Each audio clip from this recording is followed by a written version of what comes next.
Bienvenue dans la deuxième partie du chapitre sur la Grèce antique, en commençant par une image extraite d'une coupe attique du 6e siècle avant Jésus-Christ, où on peut voir le héros Héraclès avec son gourdin et sa peau de lion.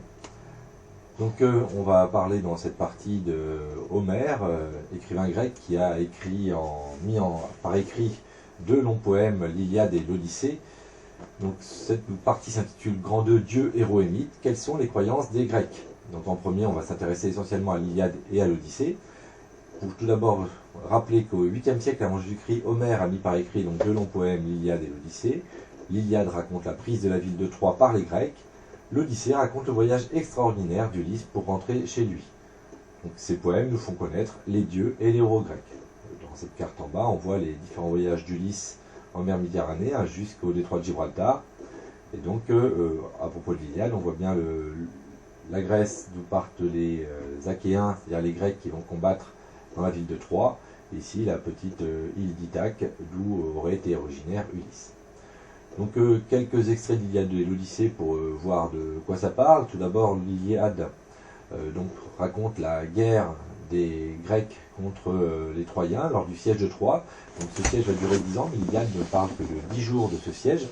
Et les combats qui sont relatés dans l'Iliade sont surtout des combats homme à homme entre différents héros. Donc un des combats les plus célèbres est celui qui oppose le Troyen Hector à l'Achéen, c'est-à-dire au grec Achille. Donc ce combat va être remporté par Achille qui tue Hector d'un coup de lance. Alors ce qui est intéressant de noter, c'est que lors de ces combats, les dieux font action, puisque ici par exemple Athéna récupère la lance d'Hector pour la rendre à Achille pour qu'il la tire sur Hector. Donc les dieux sont toujours partie prenante dans les histoires des mythes de l'Iliade et l'Odyssée. Alors, autre histoire célèbre de la fin de la guerre de Troie, c'est l'histoire du cheval de Troie, où Ulysse a l'idée de faire construire un grand cheval en bois, où sont cachés les soldats grecs, qui font semblant de quitter le lieu du siège, et les Troyens font rentrer ce cheval qui permet aux combattants grecs de prendre la ville. Donc enfin, une autre histoire qui irait cette fois-ci de l'Odyssée, avec Ulysse et ses amis qui abordent sur une île peuplée de cyclopes, dont le cyclope Polyphème, et qui va par la ruse réussir à s'enfuir.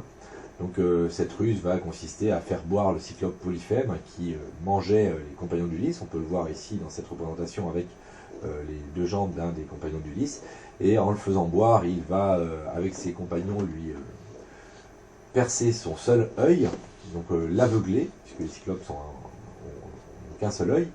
Et il va réussir à s'enfuir puisqu'il fait croire à Polyphème qu'il s'appelle personne, et quand Polyphème appelle au secours, eh bien, les autres cyclopes croient qu'il n'est attaqué par personne. Et donc ensuite, Ulysse réussit à s'échapper de la caverne de Polyphème en se cachant avec ses compagnons sous les moutons de Polyphème, et ce qui lui permet de s'enfuir. Donc l'Iliade et l'Odyssée regorgent d'histoires savoureuses comme celle-là, qui mêlent aventure extraordinaire des héros et intervention des dieux. Donc voilà pour cette première partie. Petit 2, à quoi les dieux servent-ils pour les Grecs? Donc les Grecs sont polythéistes, donc je rappelle que cela veut dire qu'ils croient à plusieurs dieux. Ils pensent que les dieux vivent sur le mont Olympe. Ils peuvent, donc le mont Olympe est situé ici, c'est le plus haut mont de Grèce. Ils peuvent embêter les hommes, ces dieux, ou bien les aider pour les Grecs. Ils ont donc chacun une fonction. Donc on va voir quelles sont les différentes fonctions des dieux grecs, en prenant quelques exemples. Donc on va prendre les principaux dieux, Zeus, Héra, Athéna, Poséidon, Aphrodite et Apollon. Donc pour commencer, Zeus, qui va être le roi des dieux, dieu du ciel. Son attribut c'est la foudre. Zeus, les Grecs pensaient que Zeus envoyait la foudre sur le sol, c'était lui qui était à l'origine de l'orage. Alors Héra, c'est l'épouse de Zeus, c'est la reine des dieux, et aussi la déesse du mariage. Le mariage qui ne lui était pas très favorable, puisqu'elle va être trompée à multiples reprises par Zeus, et son attribut ce sont des fleurs.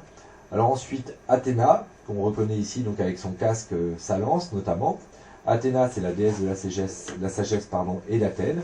Et en plus de son casque et de sa lance, elle avait comme attribut un bouclier.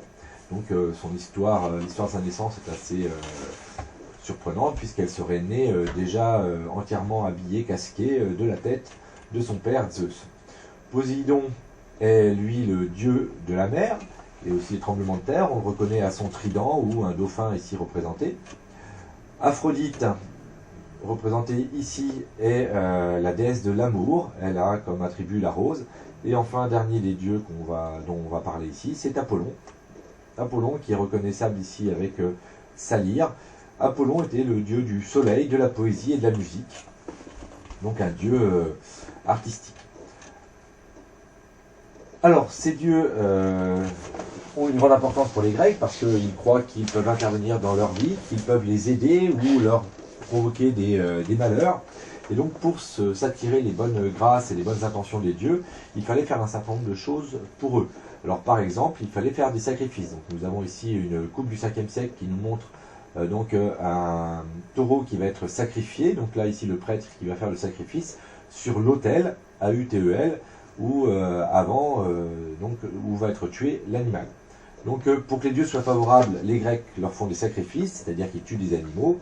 Ils boivent aussi en leur honneur, et ils font également ce qu'on appelle des processions, c'est-à-dire des défilés lors de fêtes organisées pour les dieux. Alors ces dieux et ces héros grecs ont donné l'occasion sont à l'origine de la création de mythes très célèbres. Donc qu'est-ce qu'un mythe? C'est le récit d'une aventure extraordinaire qui arrive à des dieux et à des héros. Donc la mythologie grecque est l'ensemble des mythes grecs, tout comme la mythologie romaine regroupe les mythes romains, etc., pour les autres grandes religions antiques. Et enfin, un héros, c'est un personnage mythique né d'un dieu et d'une mortelle et qui réalise des exploits. Par exemple, il y a Héraclès ou Thésée. Donc ces mythes grecs, on ne va pas les raconter ici. J'ai donné aux élèves 3 mythes à étudier. Le plus célèbre peut-être d'entre eux, c'est le mythe d'Héraclès, héros né de Zeus et d'une mortelle qui va être obligé de réaliser 12 travaux extraordinaires pour se faire pardonner d'avoir tué sa femme et ses enfants lors d'une crise de démence provoquée par Héra. Donc parmi ces 12 travaux, il va notamment tuer le lion de Némée qui avait la peau invincible. Il y a aussi le mythe d'Œdipe, célèbre pour avoir, sans le savoir, tué son père et épousé sa mère. Ou encore le mythe de Thésée, qui notamment va tuer le Minotaure grâce à l'aide d'Ariane et de son fil, et ainsi libérer les Athéniens d'une promesse qu'ils avaient fait au roi de Crète. Donc voilà, j'en ai terminé pour ce diaporama vidéo. Je vous remercie de m'avoir écouté jusqu'au bout.